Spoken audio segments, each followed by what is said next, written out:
ပြန်ချနေတဲ့ Immatisi တောက်လျှောက်ထပ်ထိနေကြတဲ့ခိုက်တစ်ခုမှာတော့ check တူကောင်မှာထပ်ပြီးတော့အဆုံးသက်ဒီမိုခန့်နဲ့ Damaki ထက်ရခဲ့တဲ့ခိုက်တဲ့မှာတစ်ဖက်ကလည်း Zaira နဲ့ Lancelot ပြန်ပြီးတော့ဝင်လာတယ်ဒါမှလည်းပဲ Karisi home နေကြလို့ဆိုတဲ့ခိုက်တစ်ခုမှာတော့ Alec match ဆိုတော့သူဘာမှပြန်ပြီးတော့လုံးလို့မရသေးဘူးဆိုတော့အနေထားမျိုးလေးလည်းပြန်ပြီးတော့တွေ့ရသေးတယ်ပေါ့ဗျာနော်နောက်မှာတော့ Novaria ရဲ့ Astral Echo လေးထပ်ပါလာခဲ့တဲ့အချိန်မှာတစ်ဖက်ကလည်း Dasa ကို Lancy အပြောင်း Novaria Spear Retreat မှာတော့ Zaira ထပ်ပြီးတော့ယူရှောင်းတဲ့ Blood Dragon Fall နဲ့ 3v1 လေးပဲ Anwar ထပ်ထိန်းခဲ့ရင်ပဲပြန်ချဖို့တော့များနေပြီဗျာ So great အောက်မှာတော့ Anwar ပြန်ချရတဲ့ဒီမိုခန့်မှာထပ်ပေးထားတဲ့အခိုက်တဲ့မှာတော့အောက်မှာတော့ Lancy ပြန်ပေးရတဲ့အချိန်မျိုးတွေမှာ 3v2 နဲ့ပဲ Tata Uro TMC ပြန်လည်းပြီးတော့သိမ်းပိုက်ထားနိုင်ခဲ့ပါပြီ family ကိုပဲကျွန်တော်ဒီလက်ရှိအချိန်မှာ focus မယ်အိုးစပြီးတော့ get နေ 3 on the dragon that chaos ဒီအောက်မှာတော့ Doman Kai ပြန်ပေးလိုက်ရတယ်ဗျာနဲ့ဒါ Tata လေးပါလေးပြန်ရမှအနေထားမျိုးလို့ပြောရမယ် check no light စပြီးတော့ညှိနေပြီနောက်မှလည်း triangle လေး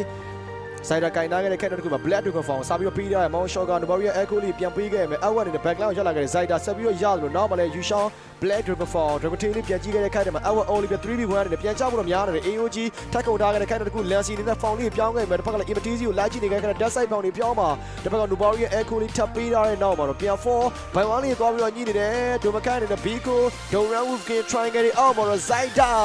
ဆက်ပြီးတော့သိမ့်ပိုက်ထားပါသေးရဲ့ကျွန်တော်ကချာဖြစ်နေဆိုတဲ့အနေထားမျိုးပြနော်အဲ့တော့နောက်ပိုင်းမိနစ်တင်မှာတော့စောင်းတော့ကြည့်ရမယ်လောလောဆယ် Benetudi ရဲ့ချောင်းအောက်မှာ Wait for the Dragon တက်ပေးထားသေးရ Flicker လေးနဲ့ပဲ Final Christian တပြရှောင်းသားသေးရပြ Queen လေးမှာကပ်ပြီးတော့တွေးတက်ဖို့ကြိုးစားကြည့်မယ်လေ level 15ဖြစ်နေခဲ့တဲ့ Zaira ကိုတော့ဘလို့မှတော့မရှင်နိုင်ဘူးပြဒီကောင်းတယ်ဆိုတော့ပြင်ဆင်မှုတွေတွေ့လိုက်ရတယ်ဆိုတော့ Black Dragon Fall နဲ့ backline မှာဆင်းတောက်ရှော့ dash ပတ်နေတဲ့ Zaira only ပဲ AOG Tectonic Charge မှာ2 man လေးပဲဒီစီးနေနဲ့ပြန်ပြီး damage ကတော့မလောက်သေးဘူးနောက်မလဲ outward တောက်ရှော့ရိုက်ခွဲနေကြတဲ့ 2v1 Death Side Triangle အောက်မှာတော့ Killer Street ပဲ Zaira ဆက်ပြီးတော့အဆုံးသတ်ထားရတဲ့ပဲHiroki ဒီကောင်တော့ပြန်ပေးရတယ်ဆိုပေမဲ့တာဝါရီပိုင်းမပေးရအောင်ဆိုတဲ့အချက်တစ်ခုကြောင့်တော့ Aura အနေနဲ့ High Ground Defense ကတော့အဆင်ပြေသွားတဲ့အနေထားဗျာကဲဒီမှာတော့ကျွန်တော်တို့ပြန်ထွေးလာတဲ့ချိန်နေเนาะ Lord တွေပါလည်းပြန်ပေးရဖို့များတယ် Offensive မှာ Training ပြန် Lizzy နဲ့ Novaria Echo ထပ်ပေးမှာ Bandicuti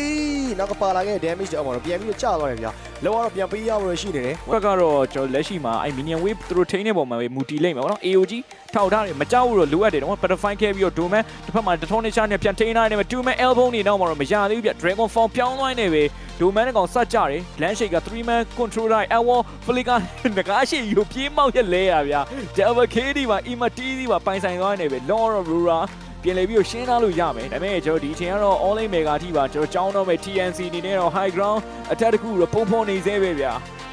ဒီလိုအခြေအနေမျိုးတွေရှိလာတယ် Novaria Spear လေးဆက်ပြီးတော့ပေးထားတယ်နောက်မှလည်း Ban နဲ့ Bandicuti လက်ကြည့်နေကြတဲ့ခိုက်တဲ့တစ်ခုမှာတော့မရဘူး All right High Ground Defense နဲ့ပေါ်တော်တော်လေးတော့ကောင်းနေတယ် You Shout နဲ့ Blood Dragon Fall နဲ့ AOG Novaria Echo နဲ့ Spear Rickster နဲ့ Land Shake က Biko 3man တော့ shot ထိန်းခဲ့ damage မှာ Crystal Throne နဲ့ TNC ဝင်ပြီးတော့ focus ထားပြီးရိုက်ခွဲနေကြတဲ့အခိုက်အတန့်မှာတော့ Long နဲ့အတူပါလာခဲ့ Minion Wave တွေရဲ့အဆုံးမှာ Game 2နဲ့အတူ 1-1 ဆိုတဲ့ရလဒ်ကိုတော့ TNC ပြန်ပြီးတော့ဖန်တီးထားပြီလည်းဖြစ်ပါတယ်